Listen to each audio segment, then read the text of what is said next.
And you know, over the last 2, 3, 4 days, we've been bringing to you all the sights and scenery as we have the Ghana Grand Tour, and it is the British High Commissioner who is undertaking all this.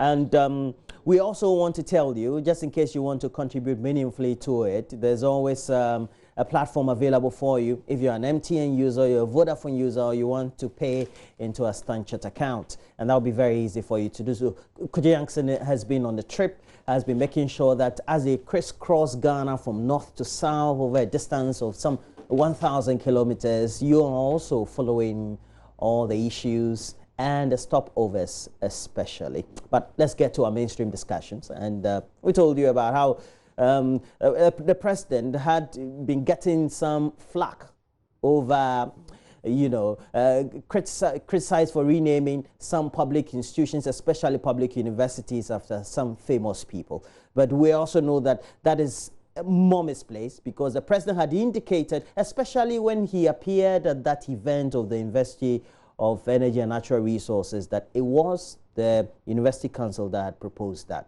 And we'll bring you that story. When we come back, we'll tell you about the other institutions that have also been named after some famous people. The University of Energy and Natural Resources is a public-funded national institution which seeks to provide leadership and management of energy and natural resources. Established by an Act of Parliament in 2011, with its campuses located in Xi'an, the university offers courses including nursing, chemistry, biology science, among others, with a student population of over 5,000. Today, President Akufo-Addo was the special guest of honor at the 4th congregation of the university. The president took the opportunity to make the announcements, lauding the University Governance Council for renaming the school after K.A. Busia, Ghana's second Republic minister, who also belongs to the political ideology of the governing NPP. The decision is an excellent one, which will receive the blessing of the President of the Republic, so that once the parliamentary process has been completed, this university will thereafter be called the K.A. Busia University of Energy and Natural Resources. President Akufo-Addo reaffirmed his government's resolve to get all GET Fund projects completed. It has come to my attention that a number of directives to GET Fund, dating back to the previous administration, to place some of the uncompleted projects here on their priority list, has not yielded much.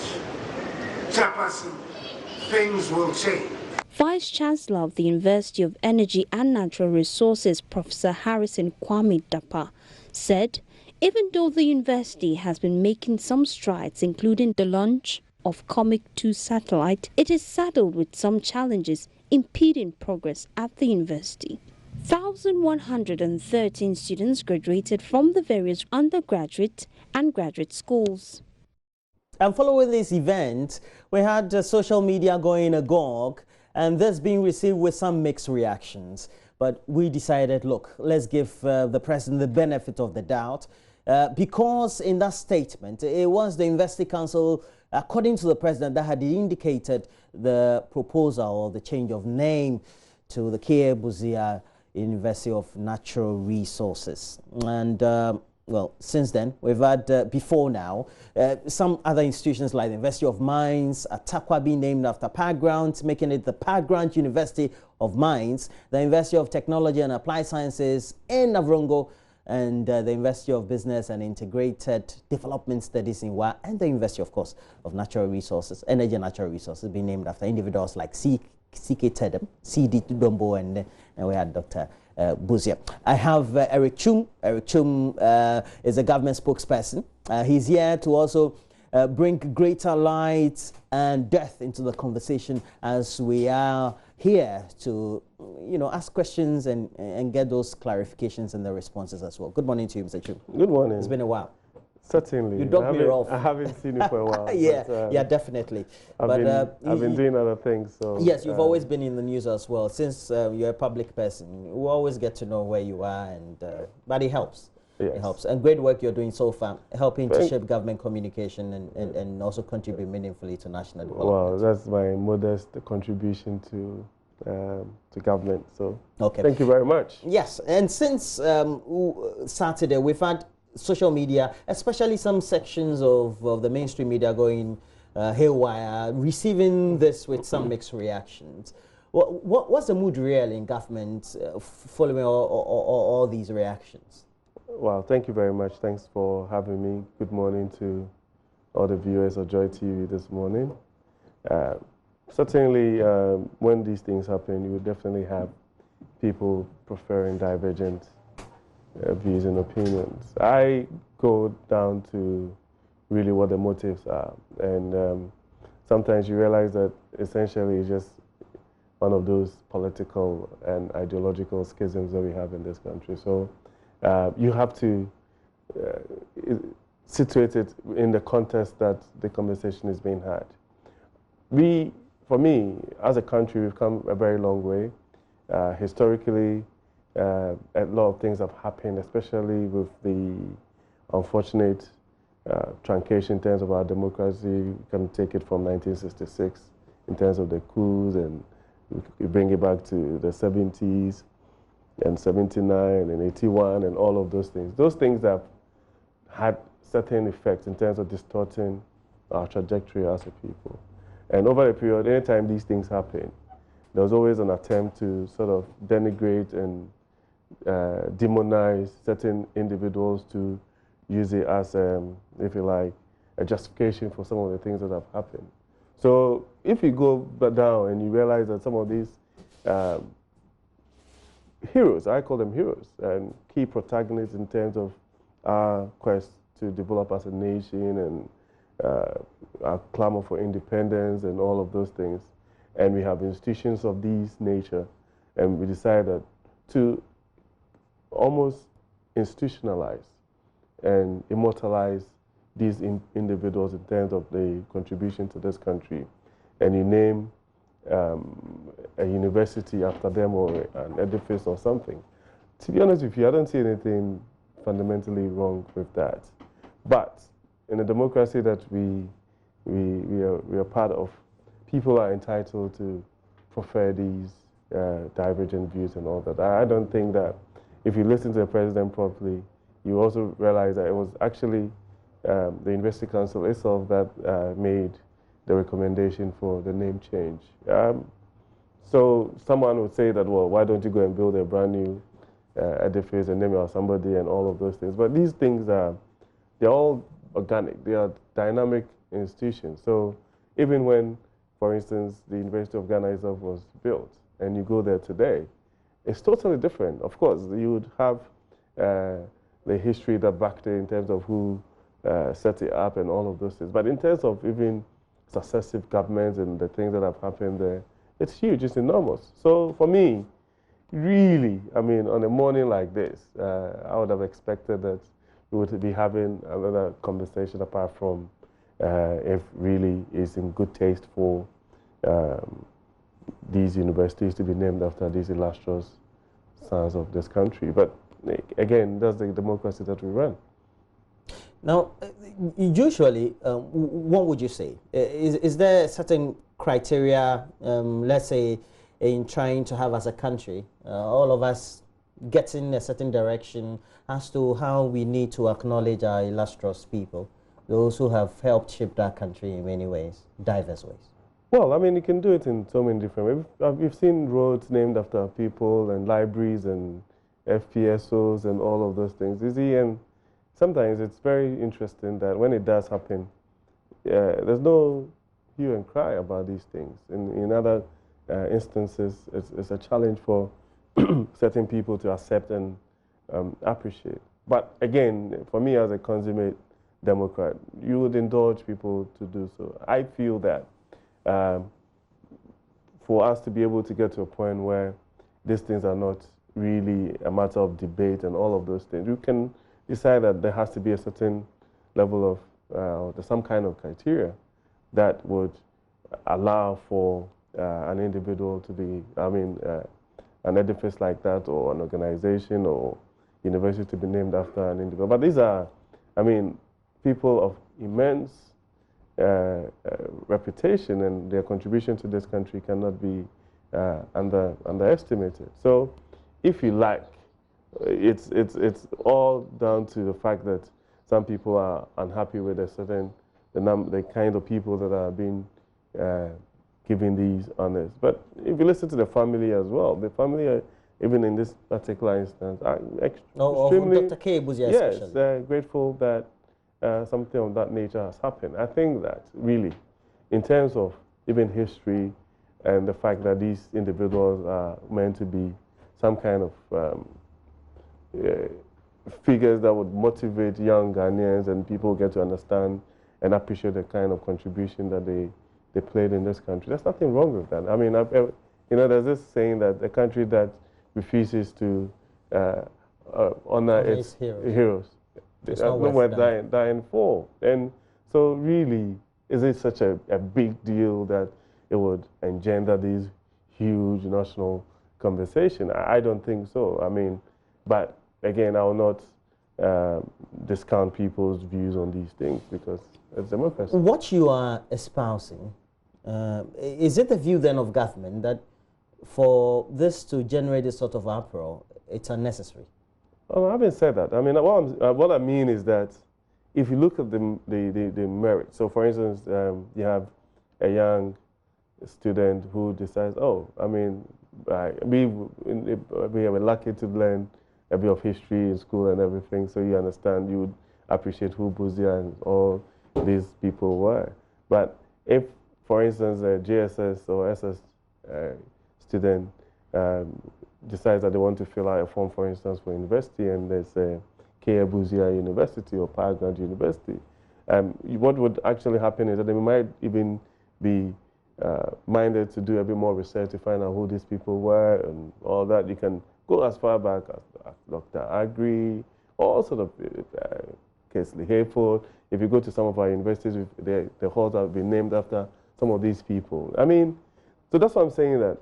Like, for example, we have CAS4. Yeah, so we're almost behaving as if that these things have been happening before. And I'm saying that, well, I mean, you're entitled to the views, but the truth of the matter is that these are things that would also enable young people to also be motivated by these illustrious Ghanaians. And I see nothing really, really wrong with it. If you look at the mixed reactions, especially on social media and even some of the commentary that has been coming from the handles of some known personalities, would you say that some of these commentary or comments have been unfair to the president? Let me tell you something. I think that whilst we are doing this thing where it's meant to be like a freedom of speech and all of these things in a democratic dispensation like we have, I mean, some of the comments are really distasteful. I mean, and you can disagree, and I would back anybody who disagrees with any government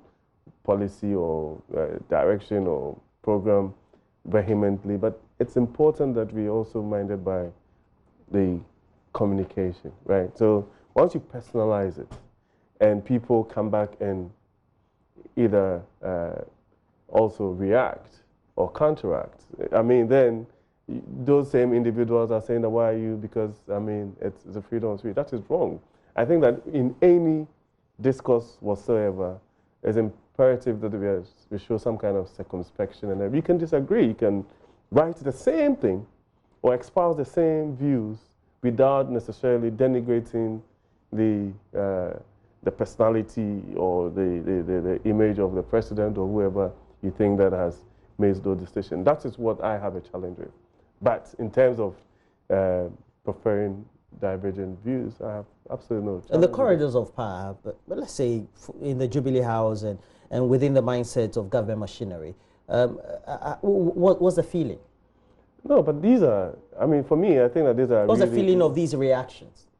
Well, I mean, you see, I think that we've come a long way, to be honest with you. So most people, I would not, I know a lot of people who I work with on a daily basis are not really too much bothered by such sentiments. And you see, you need to be able to focus on basically the key things that you have to do as a government. So you can't necessarily be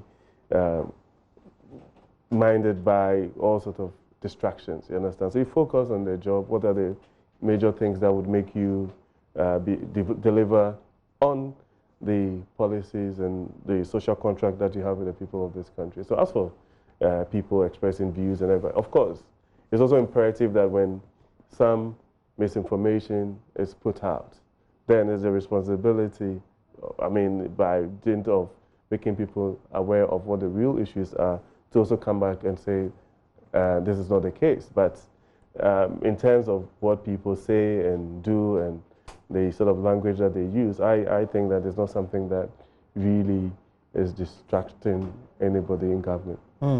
The prelude to this, I did a bit of reading and went through some literature.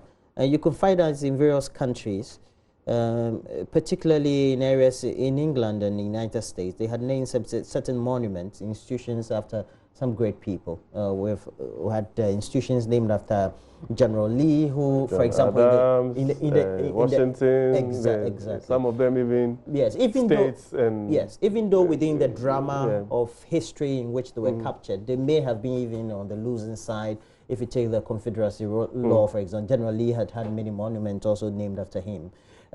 Would you say that perhaps when we intend doing this, whether it's the institutions that are proposing this or not, we should be minded by what public sentiments would be? Again, I mean, that's what I'm saying, that public sentiment is fine. Sometimes you're not even able to gauge it until it's happened, you've executed. But I honestly don't feel that majority of people walking on the streets of Accra, Kumasi, Takoradi, Nabrongo, Tamale this morning would really be sort of interested in if a university is named after this individual or not. I feel that the sort of equity that we get from these things is the fact that these are individuals who played significant roles during our surge and for independence and after post-independence and all of those things. And I feel that it's also important. Education is such a dynamic and fluid thing that sometimes people are motivated by individuals and the things that they have done and everything. I mean, as we speak, we still go back to things that people have done as far back as the 1800s and all of those things. These are people that we never met. But historically, so if you read about Napoleon and all of those people and Churchill and stuff like that, if you follow British history and European history and you go to the US, you go to Washington, and you go to the Kennedys and all of these, Adams, and these are huge personalities.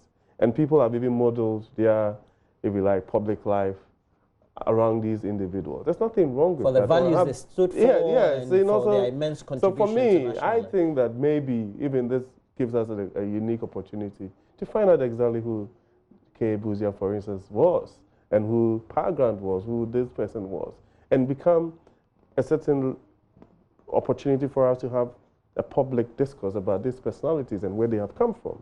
So for me, if as a young man, even if you want to go to, say, Nkrumah, for instance, a young boy who was born in Nkrofo somewhere is able to traverse the whole terrain from there all the way to Achimota, to England, Liverpool, somewhere, and was part of the whole clamor for independence, Pan-Africanism, came back and became first prime minister and president. This is a story, you understand? Then you can go to Buzia from Wenchi somewhere and came to Achimota, the first black African professor, all of those. These are things that we can talk about. So once we do this and take away the politics, and I'm telling you that from where I sit, there's a certain ideological undertones in it. And it's okay, these are the people that are being given these honors, and maybe they come from a certain ideological orientation and all of this. But if we take that away and we actually hone in on the various individuals, we will realize that we can use their life as a certain catalyst for people to also emulate the things that they have done. That is my view. Be inspired. Be inspired by that. And so, really, for me, this is not a difficult subject. It's how we go about it and even use it as a basis for supporting our young people to also. If you say that there's a certain perceived ideology, because when we were doing this, it took 2 days, and there was a pro and cons as to why we shouldn't do it and why we should do this, and we thought that, well, on the other side, people were being unfair to the president, and the other side, people may have some genuine concerns, but we also wanted to situate the argument in such a way that everybody will come on board, and then we'll have a very thorough conversation on the subject. For example, in this country, we've had, is it a cycle or a roundabout named after Thomas Sankara, who has no history or link to us at all. Exactly. Thomas Sankara, even though he's been praised out there in Africa, was also a cool leader somewhat, but of course was also having his life truncated abruptly. At the end of the day, just in the 2000s, we had an interchange renamed after Akwaje. And we know who Akwaje is, very instrumental leader. But those actions did not elicit the sort of responses that we're getting now. So we have to ask ourselves, could there be a reason? No, that's what I'm saying. That even if you look at, you're saying 2000. Now, if you come all the way to 2019 in terms of the social media. The advent of social media, you know, its penetration, and the diffusion of this whole public discourse, and even the media itself in terms of the print and online and all the other radio and TV, you realize that in that period, there's been such a large number of different platforms and channels for people to interact and express views and all of those things. So really, maybe at the time it was important or it wasn't important, but that in itself points to a new society. We are in the era of the millennials, and people appreciate things totally different. They want to be part of the discourse and conversation and the solution and all that. And I have always maintained that maybe sometimes the approach needs to be tweaked. I mean, I'm speaking to a marketing person, so yeah, I know you appreciate that. That the millennials think differently. So they don't want to be just spectators, like the president said, but they also want to be part of the solution. They want to be part of the conversation. They even want to be consulted in some regards. in some, because you know, you want to look at. So I mean, I make this joke all the time where there are stakeholders within a particular sector, and government goes through a whole process and come out with a policy to execute.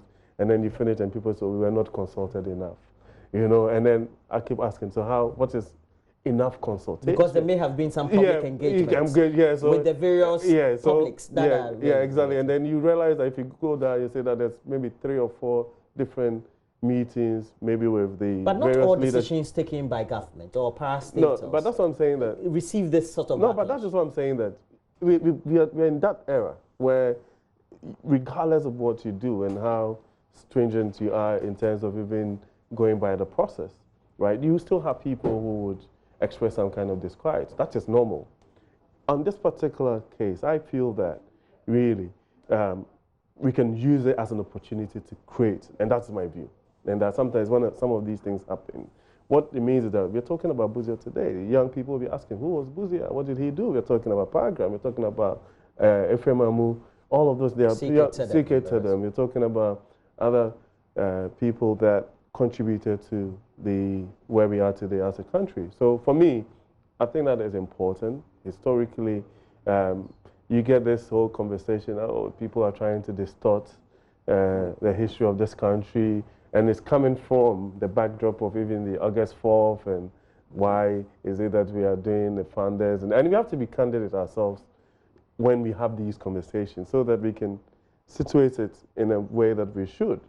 And my view, I mean, I come from a home where there was a lot of heated political conversations, even as a young kid.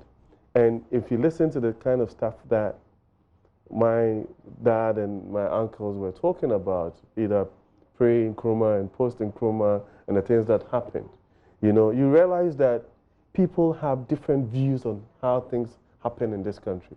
You understand? So if, for instance, I'm having a conversation with you, and he said, I'm distorting the history, but I have a different set of things that happened to me I mean, there's records of young people who their parents left home and never came back, and having seen them, people had parents go on exile and everything by dint of expressing, again, the same expression of freedom of speech and enterprise and all of those things. People were hounded out of this country. You understand? So when we sit around, and I think that President Akufo did an immense job by trying to do this reconciliation thing. Now, when you sit around... With the National Reconciliation Commission. When you sit around the table and want to have a discourse, a proper discourse in this country, because of some of the sensitivities of it, people shy away from it. But there are people... You do agree that the issues are sensitive? Yeah, there are people... You do agree? I do. There are people who are hurt by either acts of omissions or commission by various protagonists, right? Either from pre-independence, post-independence, and all of those things.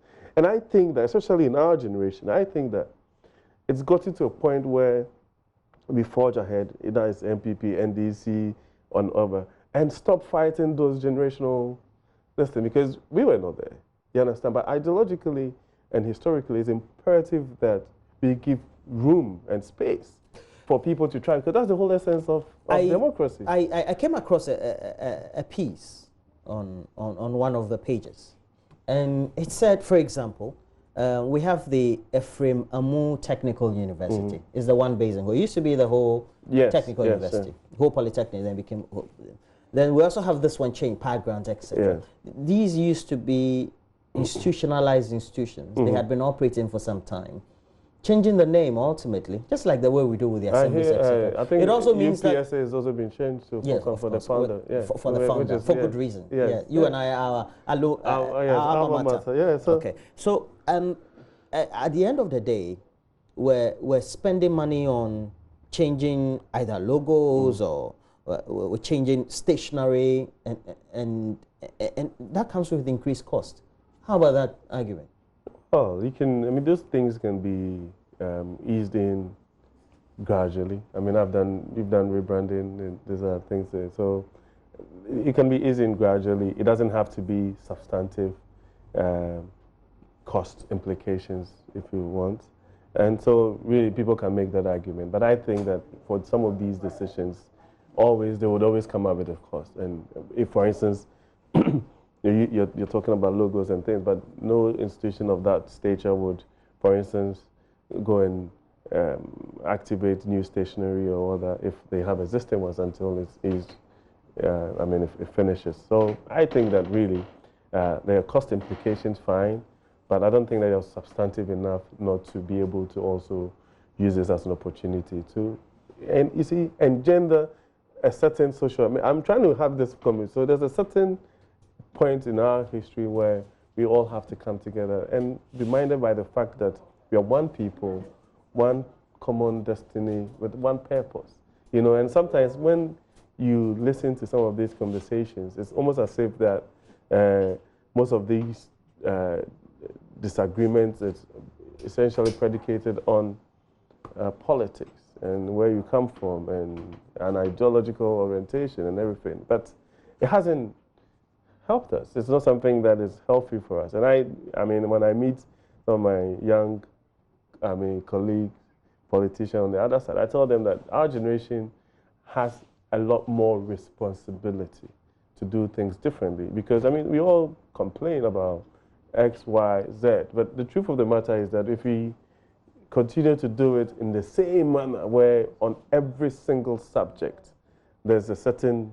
Well, the president is not from our generation. Yeah, that's what I'm saying. So I'm saying that we can allow these things to go, but the conversation has to be more, if you like, productive. It has to be more developmental, focused, and say, okay, even when this has happened, how do we leverage what this stands for, what these individuals stood for? Ephraim Amu, come on. Okay. Why so, would for anybody example, have an issue? there was a comment that was coming from somebody who was an opinionated leader from the Volta region, Ho area, who said, for example, Ephraim Amu did not come from Ho, was not even related to the institution in any way.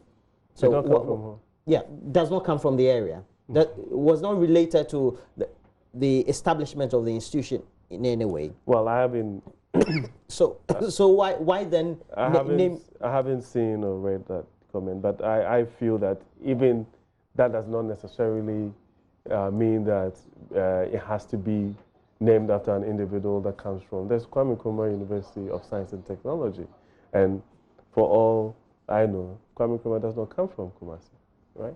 I mean, so it's not really about where you come from and that you have to go and pick somebody from there to name. These are Ghanaians, these are people who contributed to the development of this country. And I think that even for the purpose of a unitary state, that's what we run, isn't it? We shouldn't necessarily nitpick and say, because you come from here, you go there. That does not allow for that unity and cohesion. On the line, we told you that we'll have on the line Dr. Kojo Asante is with the Center for Democratic Development. Good morning to you, Dr. Asante. Morning, good morning to you. And you've been following the commentary and perhaps the mixed reactions to just the latest. And we've had a number of renaming of public institutions for various reasons, and either for the reactions being negative or the positive side of it after some very illustrious sons of our country. But it looks like these reactions seem to be generating some commentary. What's your own view as an institution and personally on some of these renaming actions that have been undertaken so far? Thank you. And good morning again. Well, I think the reactions and the fallout from a lot of this renaming, and this is not the first time we've had some of this in the past, is just really reflects a process that is flawed. And I mean, in places where people have built up institutions of this nature, you need to have a very transparent process that also reflects the level of consultation and the acceptability of the criteria for elevating, different people in society to that stature. Because naming public facilities, public buildings after people is really society trying to, signify that this person has made significant contribution to a particular society. So you need to set various criteria. That is clear, it is consistent, it's gone through a certain process of inclusive consultation. The society all accepts that, when we say Mr. A, Mr. B, or Mrs. A or B has been, a building has been named after, this is what we mean, this is how we get there. And it is quite instructive because I remember very clearly that in the State of the Nation address by the President, the first State of the Nation 2017, in his remarks, he made specific reference to this matter and even referenced the whole Jubilee Flagstaff House debacle, and that the best way to address these issues is to approach it through a national debate and then subsequently legislation. And that is what we really need to do if we are going to first ensure that these kinds of processes reflect good governance, but secondly, that it builds institutions. If you want society to be inclusive and all of these things, these things reflect what society accepts as norms, as what they adhere and so on. So the processes have to be inclusive enough for everybody to accept. This is done through the discretion of a political regime or individual without that set criteria. It would always create contention. And in our competitive politics, everybody comes and says, okay, then I will come and elevate my people. That cannot build any society. It just creates more polarization. So the answer really is to have, whether it's through a legislative instrument or through any kind of legislative arrangement, you set out clear criteria for how the nation will do this. And even, whether it's universities or all of those things can be done through legislation. So everybody is clear. when we come to make this process. Sometimes it's not even the person who has to formally approve this that actually initiates the process. There will be a council that is just responsible for that, that goes through all kinds of processes, the person, and so on and so forth, before they say, we recommend for this person to be approved. Right. Now, that's so very important. Is it then, in your view, that some of these processes of engagement have been absent in what we've seen over the recent past? It might happen, but the point is that it will probably happen and nobody knows about it. So the process of building consensus on, who a public figure should be and what they have contributed to, and therefore, or what, facility they should be named after, and so on. You don't, because it's not open and transparent, anybody can interpret that, oh, well, you're doing it because, the person belongs to your political regime, or is your friend, or is your family member, or something like that. When you have those kinds of interpretations, it does not allow even the honor. You dishonor the person because you leave the whole process, to contestation, and instead of the love and endearment that should go to the person and their family, it rather leads to a certain hate and disregard, because we named the high street after Professor Mills, who calls it the high street. There's so many of these things we do. We do the same thing with national honor, how we award national honor.